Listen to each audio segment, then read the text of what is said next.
Hello students, कैसे हो आप सब। आज हम इस वीडियो में देखेंगे इलेक्टोरल पॉलिटिक्स। तो ओवरव्यू में देखते हैं। जैसे हमने चैप्टर नंबर 1 में देखा था, कोई भी जो है डेमोक्रेसी में ना तो ये पॉसिबल है और ना ही ये ज़रूरी है कि वो डेमोक्रेसी को जो है डायरेक्टली पीपल गवर्न करे। तो हमारे वक्त में जो सबसे कॉमन जो है फॉर्म है डेमोक्रेसी का, वो है पीपल गवर्न करते हैं थ्रू देयर रिप्रेजेंटेटिव। ठीक है, पीपल जो है अपने रिप्रेजेंटेटिव को चुन के देते हैं, फिर वो जो है उनके लिए पॉलिसी लॉज बनाते हैं। तो बेसिक आइडिया यहाँ पे है कि डिस्टिंग्विश करेंगे हम डेमोक्रेटिक इलेक्शन को फ्रॉम नॉन डेमोक्रेटिक इलेक्शन। तो हमने चैप्टर नंबर फर्स्ट में देखा था कि गुड डेमोक्रेसी बैड डेमोक्रेसी क्या है, और डेमोक्रेसी और जो है नॉन डेमोक्रेसी इलेक्शन कैसे होते हैं।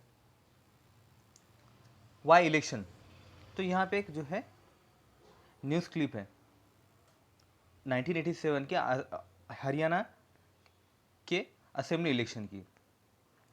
तो ये जो है न्यूज़ क्लिप में बता रहा है कि रात के करीबन जो है 12 बजे, मिड नाइट बता रहे, तो 12 बज रहे हैं। तो बहुत सारे जो लोग वहाँ पे बैठे, 5 घंटे से बैठे हैं और अपने जो नेता का इंतज़ार कर रहे हैं। ठीक है, वहाँ पे एक जो है मीटिंग ऑर्गेनाइज की गई थी और वहाँ पे नेता आने वाले थे देवीलाल, जो हरियाणा संघर्ष समिति के चीफ हैं। ठीक है, तो ये यहाँ पे आने वाले थे। तो वहाँ से जो है आती जाती कोई भी जब भी गाड़ी दिखती है तो जो क्राउड था वो खड़ा हो जाता है, उन्हें लगता है उनका नेता आया है, लेकिन ऐसा नहीं होता है। और जो ऑर्गेनाइज़र है तो अश्योर और रीअश्योर बार बार लोगों को करते हैं कि उनके जो नेता है वो कुछ देर में आने वाले हैं। देवीलाल ने जो है, उनकी एज 76 साल है। उनका दिन शुरू होता है 8 बजे से और ख़त्म होता है रात में 11 बजे। और उन्होंने सुबह से जो है 9 इलेक्शन मीटिंग जो है अटेंड की है और 23 महीने से जो है इलेक्शन के मीटिंग में, पब्लिक एड्रेस में जो है लगे हुए हैं। This news paper report is about the state assembly election in Haryana. तो हरियाणा के स्टेट असेंबली इलेक्शन की जो है ये न्यूज़ रिपोर्ट है 1987 की। और उस टाइम पे, ठीक है, अभी जो इलेक्शन का प्रचार चल रहा है उसके पहले जो 1982 में इलेक्शन हुआ था उस टाइम पे कांग्रेस जीत कर आई थी और जो देवीलाल है वो अपोजिशन में बैठे थे। देवीलाल ने फिर एक मूवमेंट शुरू किया था, न्याय युद्ध, स्ट्रगल फॉर जस्टिस, न्याय के लिए हमें युद्ध करना है। और उन्होंने एक पार्टी फॉर्म की थी जिसका नाम था लोकदल। उनकी पार्टी ने जो है दूसरे अपोजिशन पार्टी के साथ में मिलके फ्रंट फॉर्म किया कांग्रेस के अगेंस्ट में, कि कांग्रेस को हराना है। तो इसलिए उन्होंने मिलके जो है बाकी अपोजिशन पार्टी मिल गई। और देवीलाल ने कहा कि अगर उनकी पार्टी जीत के आती है, ठीक है, तो सबसे पहले वो क्या करेंगे, जो छोटे जो किसान हैं, छोटे बिजनेसमैन हैं और लैंडलेस लेबर है, ठीक है, तो उनका जो है सबसे पहले कर्ज माफ़ी करेंगे। और हरियाणा के लोग भी जो है उस टाइम पे कांग्रेस की गवर्नमेंट जो थी, रूलिंग पार्टी, उससे उतना ज़्यादा जो है खुश नहीं थे। और इनके जो है देवीलाल के वादों से वो एक्साइटेड हो गए और उन्होंने देवीलाल के पार्टी के लिए जो है भरपूर वोट किया। तो देवीलाल की जो पार्टी थी और उनके जो पार्टनर थे, उन्होंने जो है 90 सीट्स हरियाणा में, तो उसमें से 76 सीट जो है वो जीते। और उसमें से जो 60 सीट्स थे तो देवीलाल की पार्टी लोकदल ने अकेले जीते और कांग्रेस जो है सिर्फ 5 ही जो है सीट जीत पाई। तो जैसे ही इलेक्शन का रिजल्ट आया, ठीक है, तो जो पुराने चीफ मिनिस्टर थे, जो कांग्रेस के चीफ मिनिस्टर थे, उन्होंने रिजाइन कर दिया।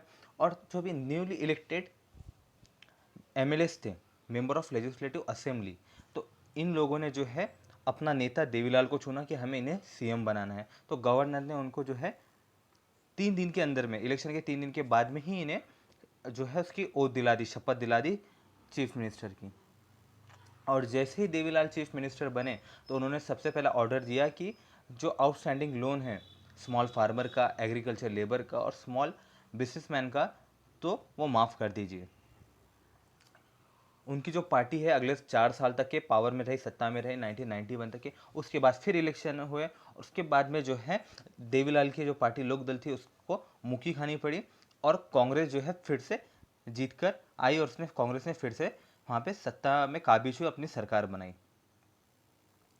Y do we need election, हमें इलेक्शन की क्या ज़रूरत है। तो इलेक्शन जो है कोई भी डेमोक्रेसी में रेगुलरली होते हैं 5 साल 4 साल के बाद। तो एक अगर हम देखते हैं तो करीबन 100 साल पहले, ठीक है, तो सिर्फ कुछ ही डेमोक्रेटिक कंट्री हुआ करते थे, और आज देखोगे तो ऐसे सिर्फ कुछ ही कंट्री है जो डेमोक्रेटिक कंट्री नहीं है।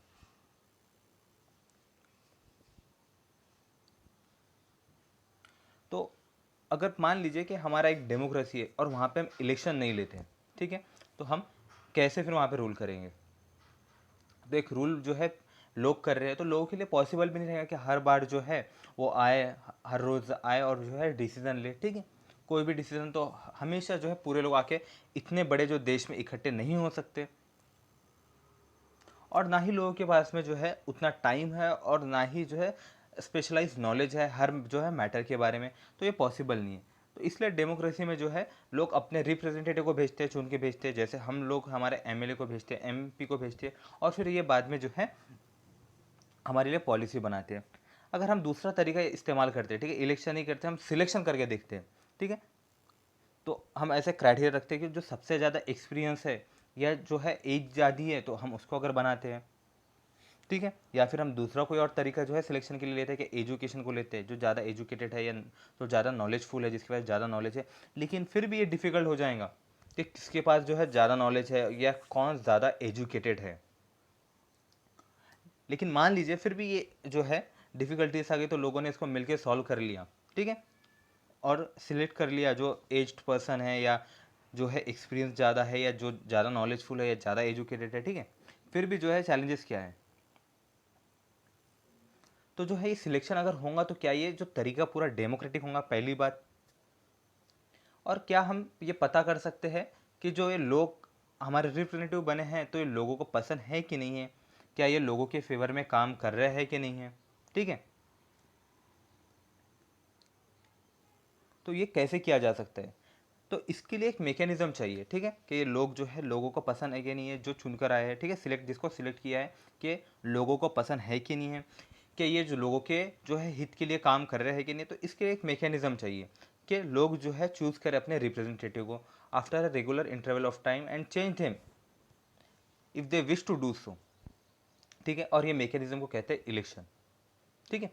जैसे लोगों को जो चाहिए, हम हमें लगता है कि हमें हमारे ये रिप्रेजेंटेटिव जो है जिता के लाना चाहिए, हम चाहते हैं कि ये जो है इस पोस्ट पे आए, ठीक है, तो लोग वोट करेंगे। अगर वो लोगों के विश में काम नहीं करते, लोगों के हित में काम नहीं करते, तो लोग उन्हें हर 5 साल में बदला देंगे, हर टर्म में जो है उनको बदला देंगे।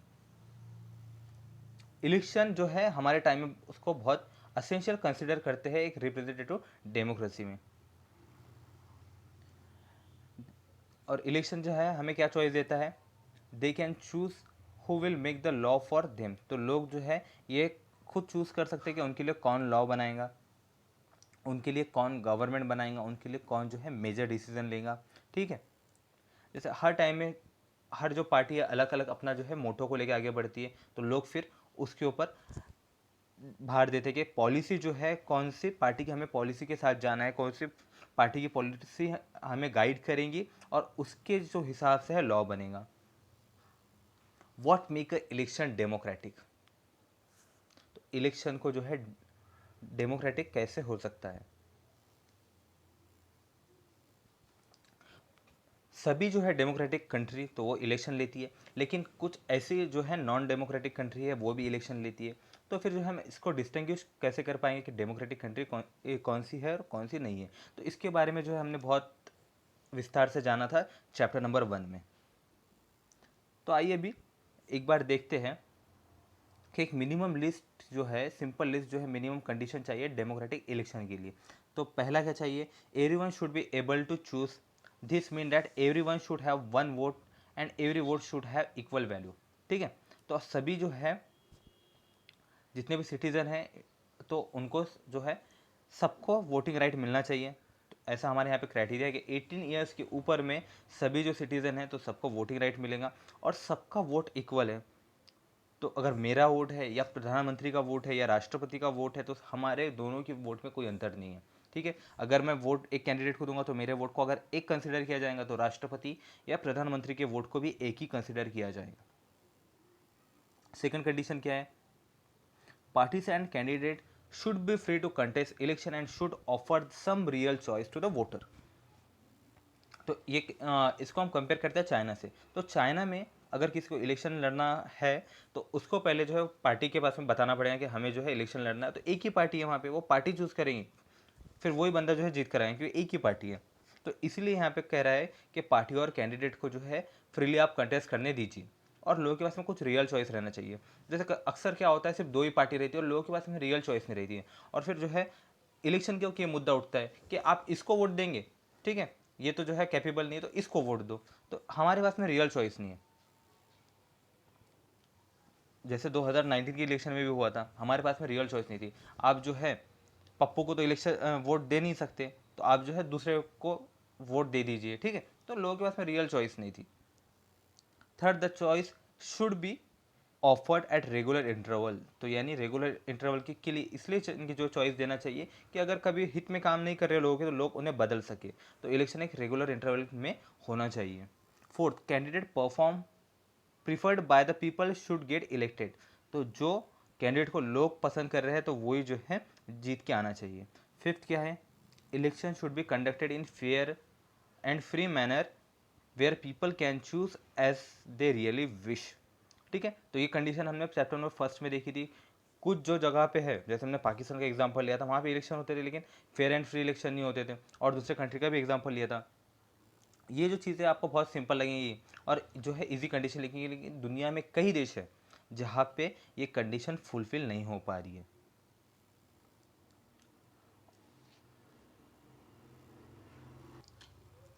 Is it good to have political competition? तो इलेक्शन जो है तो ऑल अबाउट पॉलिटिकल कंपटीशन है। तो यहाँ पे इलेक्शन में वेरियस फॉर्म ऑफ कंपटीशन होते हैं। तो सबसे ऑब्वियस जो है पार्टी के बीच में कंपटीशन होता है, ठीक है, और कंस्टिट्यूंसी लेवल के ऊपर, ठीक है, जैसे लोकसभा क्षेत्र या विधानसभा जो क्षेत्र है तो वहाँ पे कैंडिडेट के बीच में जो है कंपटीशन होता है। और दिस इफ देर अगर वहाँ पे कंपटीशन नहीं है तो इलेक्शन जो है पॉइंटलेस बन जाएगा, ठीक है।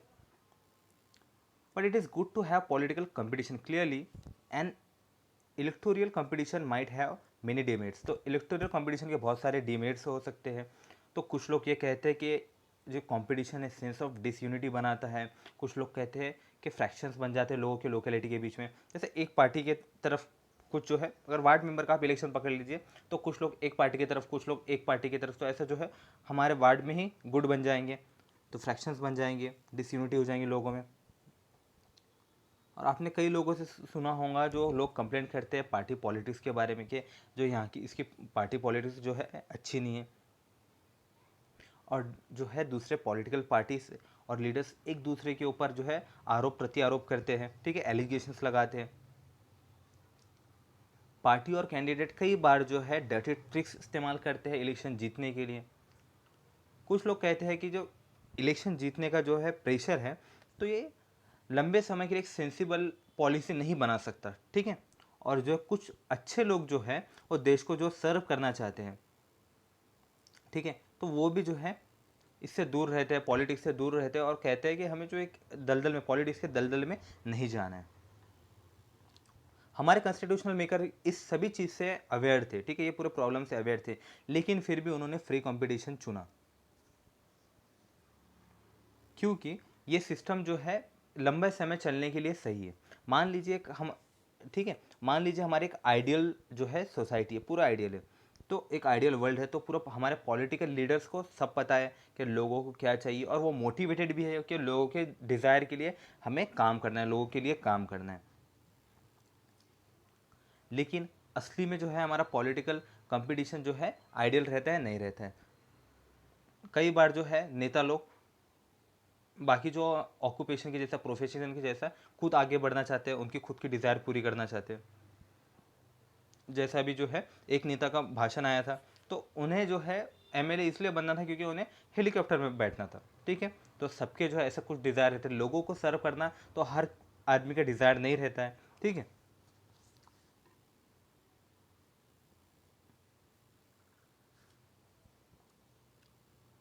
अगर वो लोगों को सर्व करना भी चाहते हैं, ठीक है, उनके मन से इच्छा है, लेकिन कई बार जो है उनको खुद को नहीं पता होता है कि लोगों को वो सर्व कैसे करें।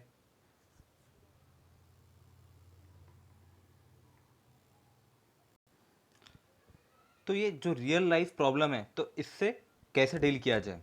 तो एक तरीका ये हो सकता है कि हम जो हमारे लीडर्स की नॉलेज और कैरेक्टर को जो है इम्प्रूव करें, या दूसरा एक जो मोर रियलिस्टिक तरीका है, ठीक है, वो है पॉलिटिकल लीडर को हम रिवॉर्ड दें अगर वो अच्छा काम करते हैं, और वो अच्छा अगर हम काम नहीं करते, लोगों के लिए सर बराबर नहीं करते, उनको पनिशमेंट दें, ठीक है। लेकिन ये जो रिवॉर्ड और पनिशमेंट, ये कौन डिसाइड करेगा? तो इसका सिंपल आंसर है लोग।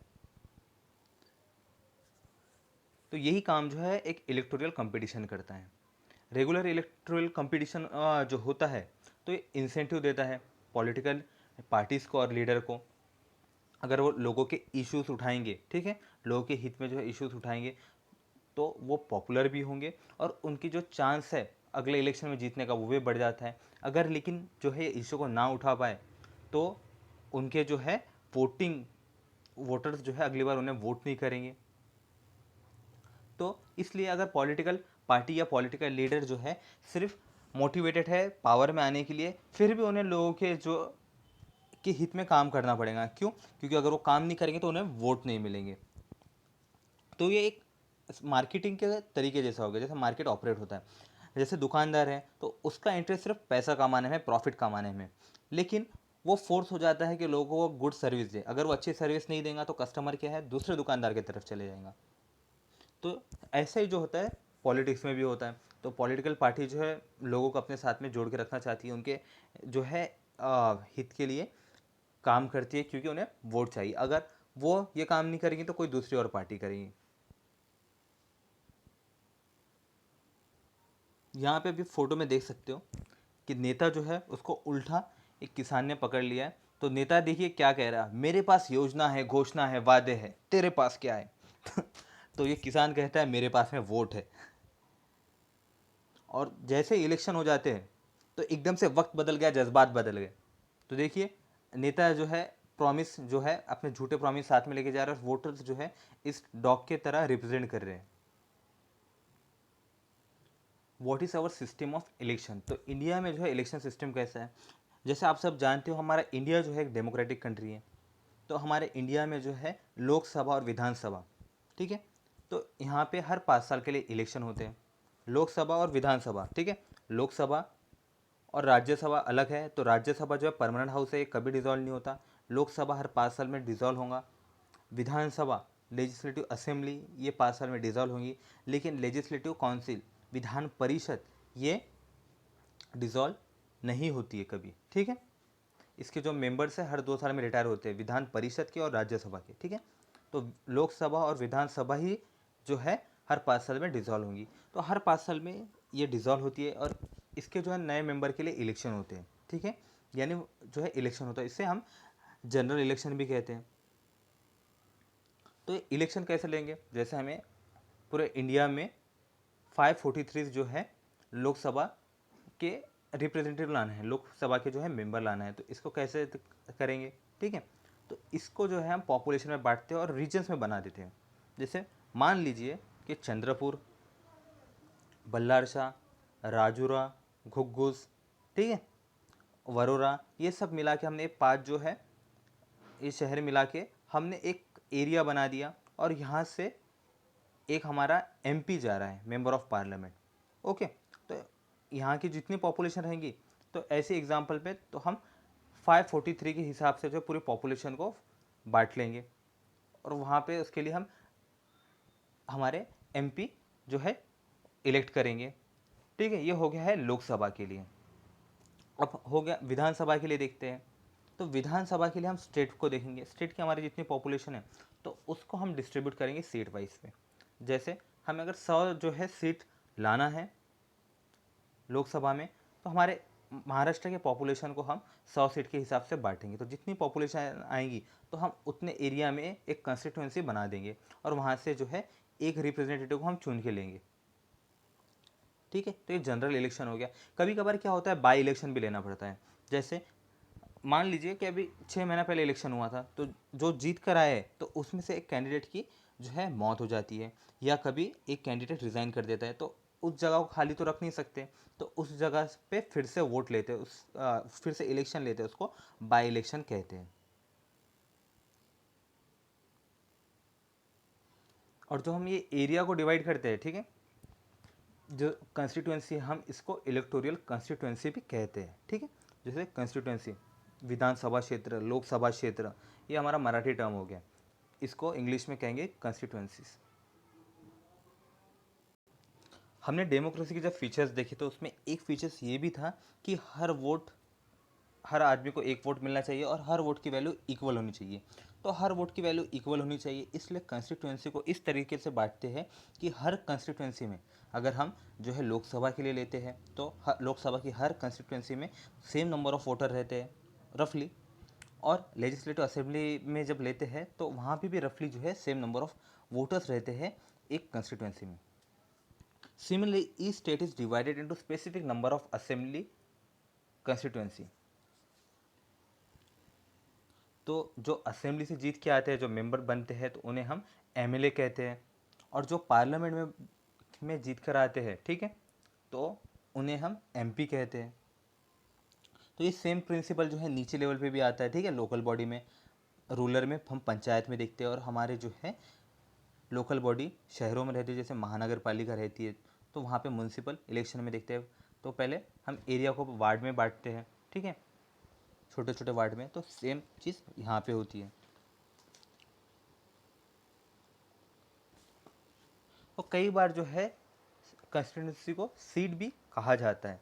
जैसे हमने देखा था पहले स्टार्टिंग में, चैप्टर के स्टार्टिंग में, हरियाणा में जो है लोक दल ने 76 सीट जीत के आई है, यानी वहाँ पे हरियाणा में 76 जो कंस्टिट्यूंसी में जो है लोक दल और उसके अलायंस के जो है एमएलए जीत कर आए हैं, ठीक है, कैंडिडेट जीत कर आए हैं, उसका ये मतलब था। यहाँ पे एग्जांपल आप देख सकते हो, ये लोकसभा कंस्टिट्यूंसी जो है गुलबर्गा की है, गुलबर्गा कर्नाटक में आता है, ठीक है। फिर ये कंस्टिट्यूंसी में से कितने सारे जो है और कंस्टिट्यूंसी बन सकती है लेजिस्लेटिव असेंबली की। रिजर्वेशन, ठीक है, तो रिजर्वेशन भी है हमारे इलेक्शन सिस्टम में। तो हमारे कॉन्स्टिट्यूशन मेकर जो थे वो वरीड थे कि अगर हम ओपन इलेक्शन कंपटीशन रखेंगे तो जो वीकर सेक्शन है, ठीक है, उनकी आवाज़ दब जाएंगी, तो उनके पास में जो है रिसोर्सेस नहीं रहेंगे, और जो है उनके पास में गुड चांस नहीं रहेगा कि वो उनके जो कम्युनिटी को लोकसभा में रिप्रेजेंट कर पाए। तो इसीलिए हमारे जो है कॉन्स्टिट्यूशन मेकर ने जो है लोकसभा में और लेजिस्लेटिव असेंबली में कुछ रिजर्व सीट रखी हैं।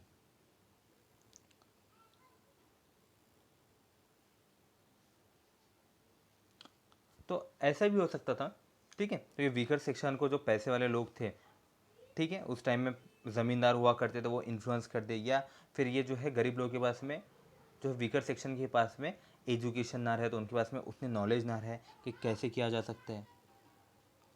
तो अगर ऐसा होता था, अगर ओपन कंपटीशन रखते थे, तो ये हमारे इंडिया की डेमोक्रेसी को लेस रिप्रेजेंटेटिव और लेस डेमोक्रेटिक बनाता था, ठीक है। तो हमारे जो है कॉन्स्टिट्यूशन मेकर्स ने कुछ सीटें जो है रिजर्व रखी है एससी कैटेगरी के लिए और एसटी कैटेगरी के लिए। एससी कैटेगरी के लिए जो है 84 सीट है लोकसभा में, और एसटी, ठीक, ट्राइबल के लिए है 47 सीट्स है लोकसभा में।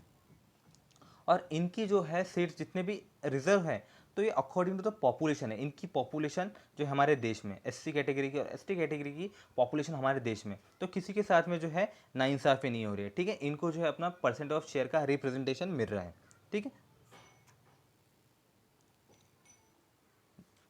The system of reservation was extended later to other weaker section. तो ये जो है रिजर्वेशन का सिस्टम जो है, तो दूसरे वीकर सेक्शन को भी फिर बाद में डिस्ट्रिक्ट लेवल पे और जो है लोकल लेवल पे मिला।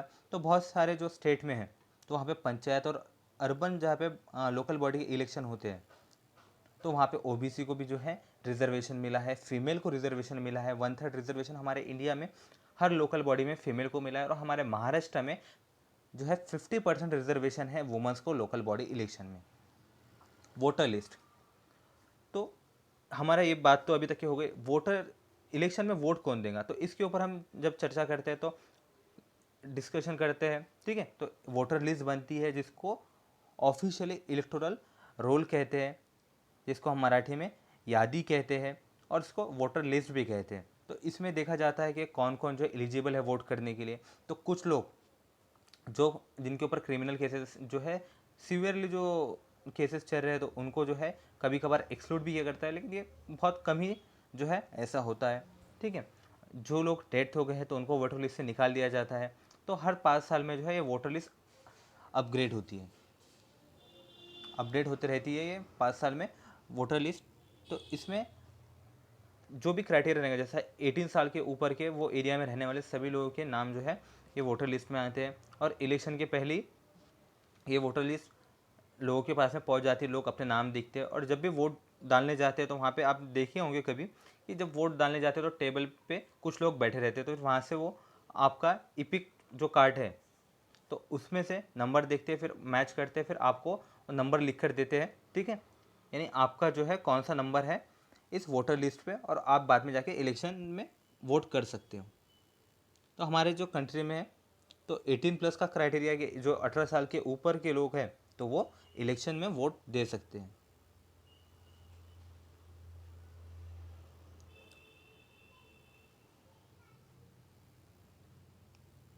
तो ईपिक क्या होता है? ठीक है, ईपिक का फुल फॉर्म है इलेक्शन फोटो आईडी कार्ड। तो आप इलेक्शन के लिए जाते हो तो आप इसको भी कैरी कर सकते हो। तो इलेक्शन कमीशन अभी तक ये मैंडेटरी तो नहीं किया है कि आप ईपिक कार्ड ही लेके जाके वोट कर सकते हो। आप आधार कार्ड, आपका ड्राइविंग लाइसेंस या आप राशन कार्ड भी ले जाके वोट कर सकते हो।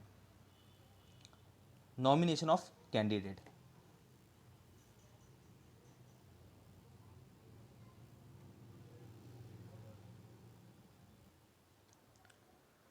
हमने ऊपर में देखा कि डेमोक्रेसी में जो है लोगों को एक रियल चॉइस मिलना चाहिए। और ये रियल चॉइस कब मिलेगी? जब लोग फ्रीली जो है बिना कोई रिस्ट्रिक्शन के या बिना बिना जो है ज़्यादा रिस्ट्रिक्शन के इलेक्शन में पार्ट ले सके, यानी वो इलेक्शन में वोट भी कर सके और जो है इलेक्शन में ऐसा कैंडिडेट भी बन सके। तो हमारे इंडिया में क्राइटेरिया है कि अगर आपको इलेक्शन में खड़ा होना है तो आपको 25+ रहना चाहिए। तो मिनिमम एज जो है 25 की होनी चाहिए। ठीक है, वोटिंग के लिए तो 18 ईयर्स है, लेकिन आपको अगर इलेक्शन में एज अ कैंडिडेट खड़ा होना है तो आपको मिनिमम एज 25 चाहिए। और कुछ क्राइटेरिया जिसके ऊपर जो एक्सट्रीम जो है क्रिमिनल केसेस चल रहे हैं तो वो एज अ कैंडिडेट नहीं बन सकते। ठीक है, पॉलिटिकल पार्टी जो है अपने कैंडिडेट को नॉमिनेट करती है। तो आपने सुना होगा किसी को जो है कांग्रेस का टिकट मिल गया, बीजेपी का टिकट मिल गया, आम आदमी पार्टी का टिकट मिल गया। तो ये जो लोग हैं तो पार्टी से गुहार लगाते हैं, उनके पास में अप्लाई करते हैं टिकट के लिए। ठीक है, तो पार्टी जब उनको सपोर्ट करती है, अपना जो है कैंडिडेट बनाती है, तो उनको उसका जो है पार्टी का चिन्ह मिलता है। ठीक है, तो उसे टिकट कहते हैं, पार्टी को रिप्रेजेंट करते हैं। तो जो भी इंसान जो है जो कंटेस्ट करना चाहता है उसको इलेक्शन के लिए एक नॉमिनेशन फॉर्म भरना पड़ता है और कुछ पैसे डिपॉजिट करने पड़ते हैं, जिसे सिक्योरिटी डिपॉजिट कहते हैं। अगर वो कंटेस्टेंट को एक जो मिनिमम जो है परसेंटेज ऑफ वोट नहीं मिलते तो उसके पैसे जो है उसे वापस नहीं मिलेंगे। अगर उतने जो मिनिमम वोट मिल जाते हैं तो उसके पैसे उसको वापस मिल जाएंगे। इसको ज़मानत जब्त जो है, अक्सर आपने सुना होगा टर्म, नेता लोग कहते हैं कि उनकी ज़मानत जो है जब्त हो गई। तो यही है सिक्योरिटी डिपॉजिट, जो पैसा उनका जो है जब्त हो जाता है। रिसेंटली जो है सुप्रीम कोर्ट ने एक नया सिस्टम जो है बताया है कि हर कैंडिडेट जो भी कंटेस्ट करना चाहता है उसको एक लीगल डिक्लेरेशन लिख कर देना पड़ेगा। उसमें उसको अपनी पूरी डिटेल देनी पड़ेगी, जो सीरियस क्रिमिनल केसेस पेंडिंग है उसके ऊपर। ठीक है, तो इसी के जो है सीरियस क्रिमिनल केसेस छुपाने के चक्कर में जो पेंडिंग है, तो हमारे जो महाराष्ट्र के फॉर्मर सीएम है देवेंद्र फडणवीस जी, उनके ऊपर केस चल रहा है। उन्होंने जो है क्रिमिनल केसेस उनके ऊपर चल रहे थे, वो छुपाए थे इसलिए। और दूसरा है detail of asset and liability of the candidate and his and her family. तो उनके पास में कितनी प्रॉपर्टी है, कितना बैंक बैलेंस है, ठीक है, उसके बारे में उनको जो है जानकारी देनी पड़ेगी, कितना लोन है उसके बारे में, और कैंडिडेट का एजुकेशन क्वालिफिकेशन क्या है उसके बारे में, और ये पूरी इन्फॉर्मेशन को पब्लिक करना पड़ेगा। तो ये लोगों को जो है अपॉर्चुनिटी देती है कि उन्हें कैसे कैंडिडेट को जो है जिताना है। एजुकेशन क्वालिफिकेशन फॉर कैंडिडेट, तो कई बार जो है ऐसी बात होती है कि आप जॉब में तो जो है एजुकेशन क्वालिफिकेशन देते हो, लेकिन जो है हमारे नेता के लिए एजुकेशन क्वालिफिकेशन क्यों नहीं? तो कई बार जो है कई जगह पे एजुकेशन क्वालिफिकेशन जो है तो उसकी उतनी ज़रूरत नहीं रहती है। ठीक है, जैसे हमारी क्रिकेट टीम, तो क्रिकेट टीम में जो है आपको क्रिकेटर चाहिए, तो आप उसका एजुकेशन क्वालिफिकेशन नहीं देखोगे कि उसके पास में कौन सी डिग्री है, कि उसने पोस्ट ग्रेजुएशन किया है। आप उसके स्किल्स देखोगे कि आप क्रिकेट कितना अच्छा खेलता है, उसके क्रिकेट खेलने की एबिलिटी देखोगे। तो सेम चीज़ है हमारे नेता के साथ में, ठीक है। हमें एमएलए और एमपी ऐसे चाहिए जो लोगों के परेशानी समझ सके, ठीक है, और उनको रिप्रेजेंट कर सके, उनके इंटरेस्ट को रिप्रेजेंट कर सके।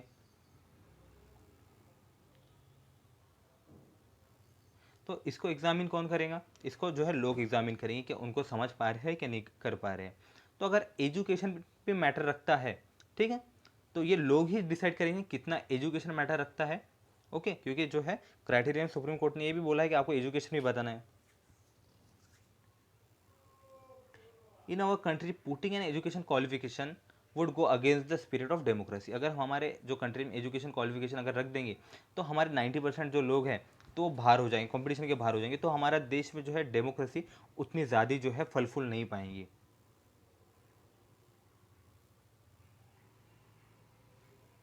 सो स्टूडेंट्स, ये जो है वीडियो थोड़ा बड़ा बन गया है, और इस जो है चैप्टर का नेक्स्ट पार्ट में आगे का हम डिस्कशन करेंगे, ठीक है।